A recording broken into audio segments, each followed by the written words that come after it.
ठाकरेंच्या शिवसेनेचे नेते अंबादास दानवेंना एक व्हिडिओ पोस्ट केलाय, ज्यात कोकणातील एक आमदार पैशांच्या गड्डीसह दिसून येतोय। मंत्री नितेश राणे यांनी या विषयावर बोलताना बोलले की कॅश बाबतीत व्हिडिओ आलाय तर त्याची सत्यता तपासली जावी आणि ती तपासली जाईल। मंत्री संजय शिरसाट यांनीही विरोधकांकडून व्हिडिओद्वारे टार्गेटिंग करण्याचा प्रयत्न होत असल्याचं बोललंय। ती कॅश ठेवली आहे, जरा जाऊन विचार, जरा बघ ना। कॅशच्या बाबतीचा आरोप हे ठाकरे सेनेचे आमदार किंवा कार्यकर्ते करतात ना, हे सर्वात मोठं जगातलं आश्चर्य आहे। कधीतरी कर्जतच्या फार्म हाऊसवर तुम्ही सगळेजण पहिले चाला आणि जमिनीमध्ये किती कॅश खोदून ठेवली आहे हे जरा उद्धव ठाकरे आणि आदित्य ठाकरेला विचारा ना, जरा विचारा।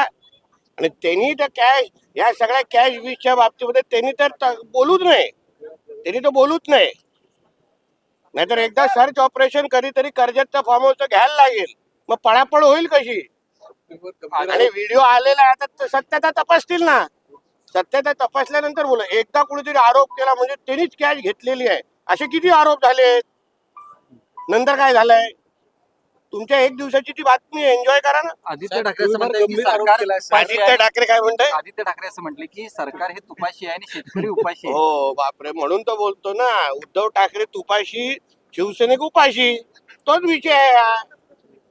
म्हणून बोलतो, आदित्य ठाकरेला विचारा, कधीतरी चल तुझ्या कर्जतच्या तुझ्या फार्म हाऊसवर जमीन थोडी खोदून दाखव आणि किती काय काय ठेवलंय आतमध्ये हे कधीतरी बाहेर येऊन दे ना, मग कॅशचा आरोप कोणी करावा याच्यावर कळेल। युतीवाल्यांचे व्हिडिओ बाहेर येत आहेत, महाविकास आघाडीवाल्यांचे व्हिडिओ पेन ड्राईव्ह बाहेर येतात, सगळे तपास कधी बाहेर येतात? तुला कशाला सांगू? काल चंद्रशेखर बावनकुळेंनी एक विधान केलं की वेगळ्या विदर्भाच्या बाबतीत आमचं काम चालू आहे आणि आमची भूमिका तीच आहे असं त्यांनी स्पष्ट केलेलं आहे। तुम्ही ते प्रश्न त्यांना विचारा ना। लोकवाहिनी मीडिया करता ब्युरो रिपोर्ट, नागपूर।